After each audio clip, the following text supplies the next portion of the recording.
परमार्थ प्रसंग। जय ठाकुर, जय मां। ओम शिव शिव शिव।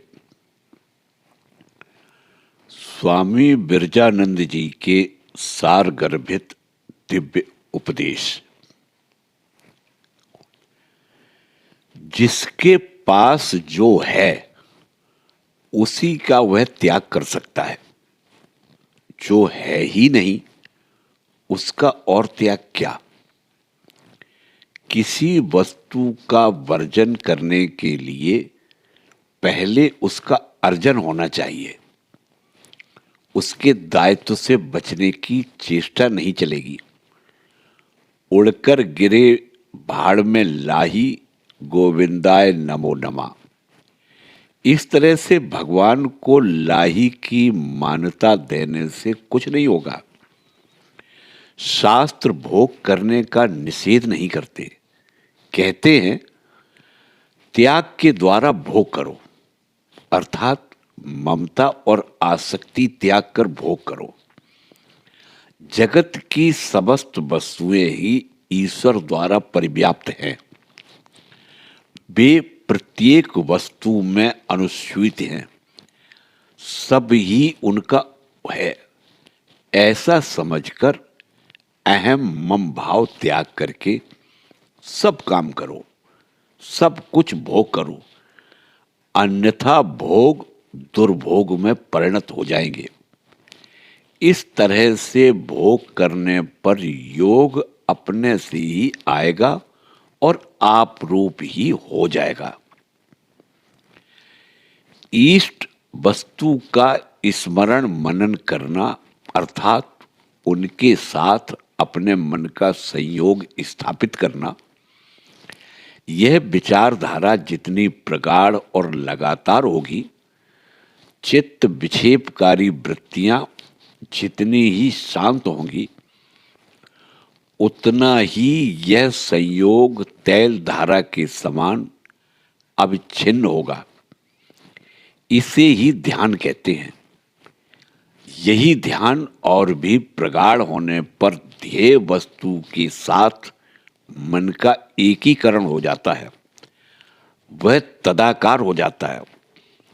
इस अवस्था को समाधि कहते हैं। उसी समय स्वस्वरूप की पूर्ण अनुभूति होती है, इष्ट दर्शन या भगवत प्राप्ति होती है। उपनिषद कहते हैं तभी हृदय की गांठें अर्थात कामनादि नष्ट हो जाती हैं, समस्त संशय छिन्न हो जाते हैं, कर्म फल का क्षय हो जाता है, सब दुखों का अवसान हो जाता है। इसलिए ईश्वर प्राप्ति का पहला कदम है स्मरण मनन, दूसरा कदम है चित्त वृत्तियों का शांत भाव, तीसरा है ध्यान और अंतिम समाधि। एक सीढ़ी को बिल्कुल ही उड़ाकर आगे की अन्य सीढ़ी पर एकाएक जाते नहीं बनता। अतः स्मरण मनन की ही चरम परिणति ईश्वर प्राप्ति है।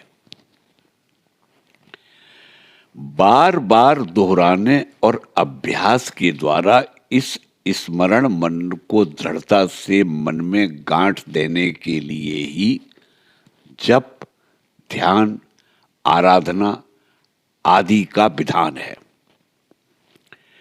इष्ट मंत्र के पुनः पुनः दीर्घकालीन प्रत्यय जप करने का प्रयोजन भी यही है। हम जिस विषय को लेकर क्रमशः उसमें संलग्न बने रहते हैं या उसकी चर्चा करते रहते हैं, उसकी छाप मन पर पड़ती है।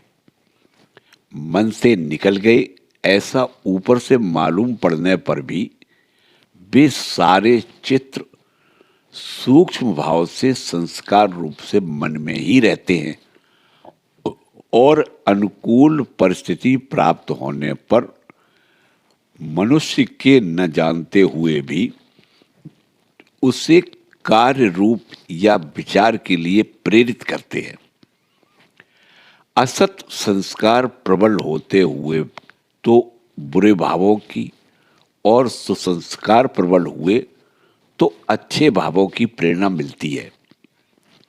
इसीलिए देखा जाता है कि जो दुष्कर्मी है वे क्रमशः ज्यादा कुकर्मों में लिप्त होते हैं, और जो आध्यात्मिक उन्नति के लिए प्रयत्नशील हैं वे उसी पथ में जल्दी जल्दी आगे बढ़ते हैं।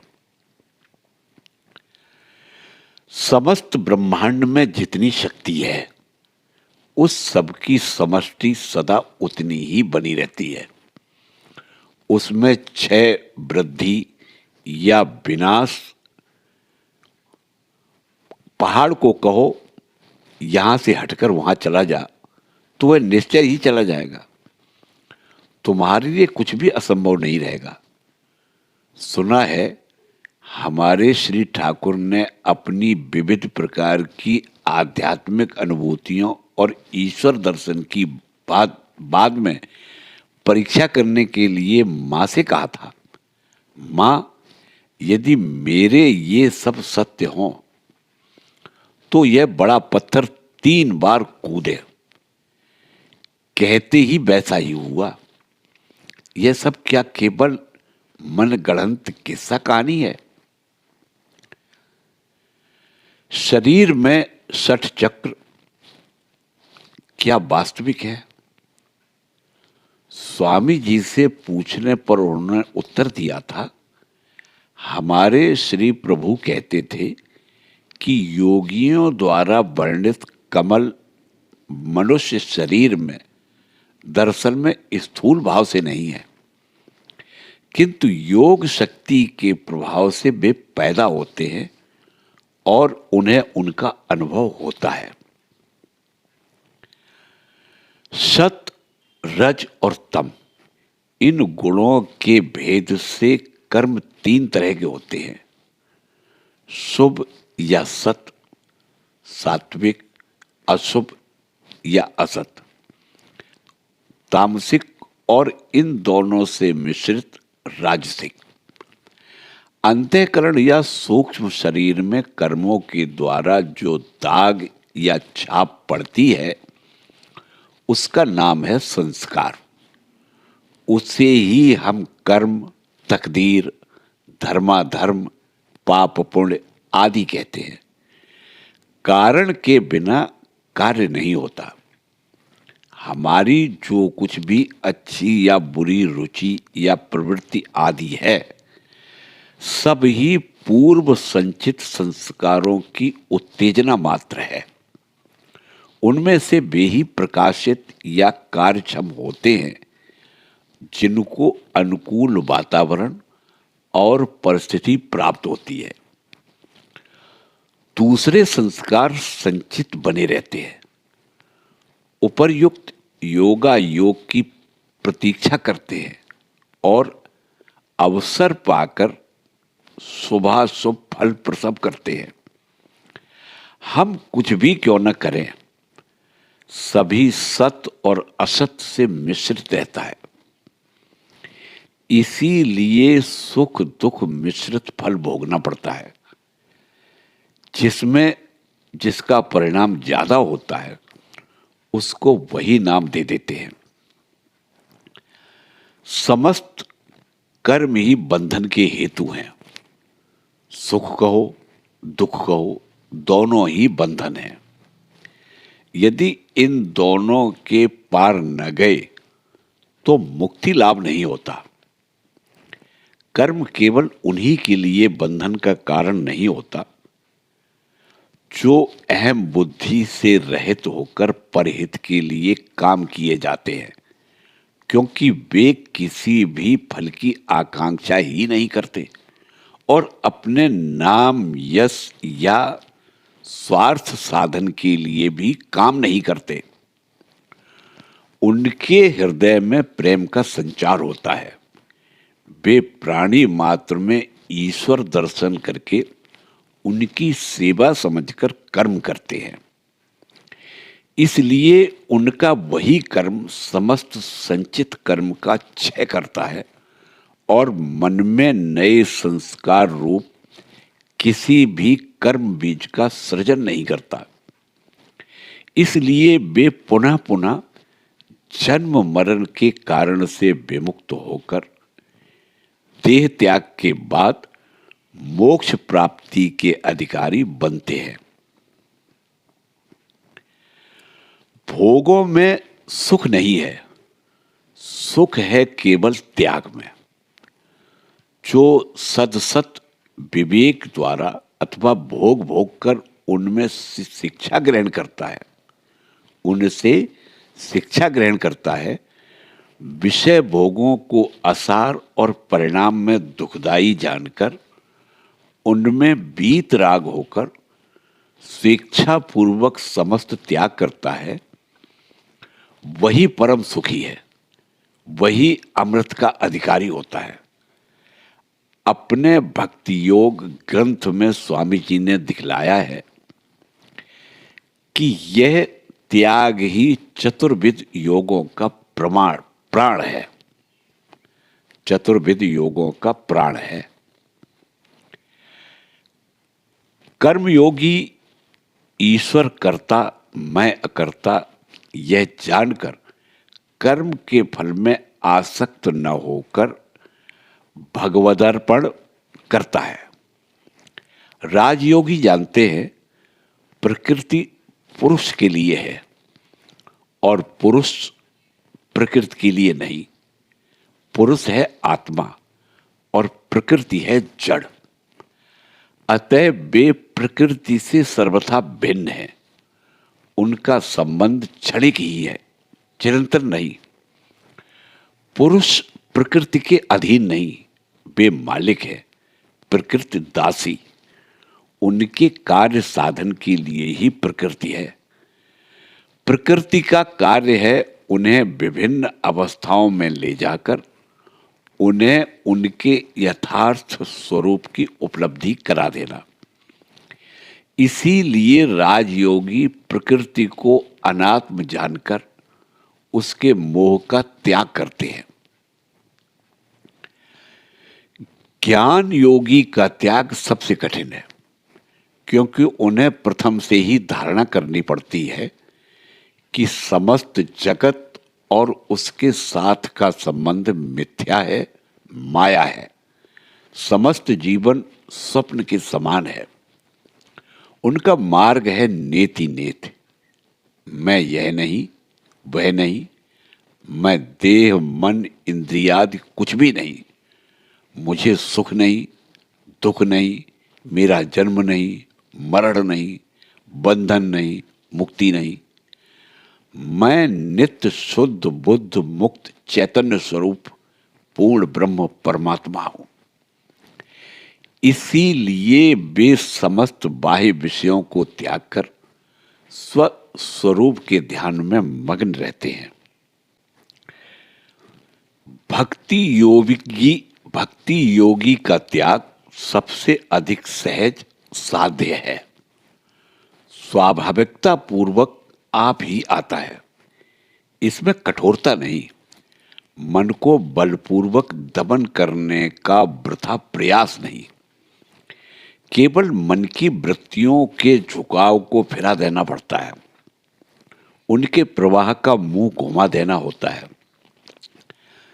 जगत की नाना वस्तुओं में आसक्त होकर अविरत दुख, शोक और निराशा भोग करके मनुष्य जब उनकी निस्सारता का अनुभव करके इस प्रहार रहित होता है, तब उन सभी में से उसकी आसक्ति आप ही खिसक पड़ती है और नित्य सत्य परम सुखास्पद परमेश्वर को प्राप्त करने के लिए उसका मन प्राण व्याकुल होता है। हृदय में प्रेम भक्ति का संचार होता है। श्री ठाकुर ने इसीलिए कलयुग में भक्ति मार्ग को प्रशस्त कहा है। जिनके जीवन में कर्म, योग, ज्ञान और भक्ति इन चारों का अपूर्व समन्वय हो, वे ही सर्वश्रेष्ठ आदर्श महापुरुष जगत गुरु हैं। सार्वजनीन धर्म के इस नए आदर्श को श्री ठाकुर स्वयं आचरित करके जगत को दे गए हैं। यही है आज का युग धर्म। त्याग के बिना जैसे योग नहीं होता, वैसे ही भोग भी नहीं होता। त्याग के बिना भोग केवल दुर्भोग ही है। एकमात्र दीर्घ काल व्यापी दुख सहन करना ही सार होता है। त्याग का नाम सुनते ही लोग डर से भागते हैं। वे धारणा ही नहीं कर सकते कि त्याग में कितना सुख है। त्याग करने की बात से तो स्त्री पुत्र, प्रियजन, घरबार, धन संपत्ति सब छोड़कर सन्यासी ही बनना पड़ेगा। इसका क्या मतलब? अपने रोज के व्यावहारिक जीवन में साध्यानुसार एक आधे छोटे मोटे त्याग का अभ्यास करके देख लो ना। उसी से समझ सकोगे कि त्याग में कितना सुख और आनंद है। उससे चित्त कितना व्यापक, उदार और प्रसन्न होता है। जो त्याग आनंद प्रदान नहीं करता, वह त्याग त्याग ही नहीं और कुछ है। त्याग ही जीवन का जीवन है। हम प्रतिक्षण अनजान में त्याग करते हैं। जीवन धारण के लिए श्वास छोड़ते हैं। आहार आदि के जरिए हृदय में ज्यों ही रक्त संचय हुआ कि वैसे ही वह साथ साथ समस्त शिराओं में संचरित किया जा रहा है, अन्यथा मृत्यु निश्चित है। हम जो कुछ भी दूसरों से या प्रकृति से पाते हैं और जो कुछ भी उपार्जन करते हैं, विद्या, बुद्धि, ज्ञान, धन, धर्म, वे दूसरों के उपकार के लिए हैं, दूसरों का अभाव मिटाने के लिए हैं। उन्हें यदि बिना हिचकिचाहट के हम दान या वितरण करने में विमुख हों, तो वे समय पाकर नष्ट हो जाते हैं, किसी के भी कुछ काम में नहीं आते। शब्द वितरण है, विनिमय नहीं। दान या त्याग स्वेच्छापूर्वक और अभिसंधि रहित होना उचित है, तभी वे अभय फलदायी होते हैं। श्री स्वामी जी ने कहा है, बस देते चलो, कुछ प्रत्याशा मत रखो। जो प्रत्याशा रखता है उसका सिंधु बिंदु हो जाता है। जय ठाकुर, जय मां।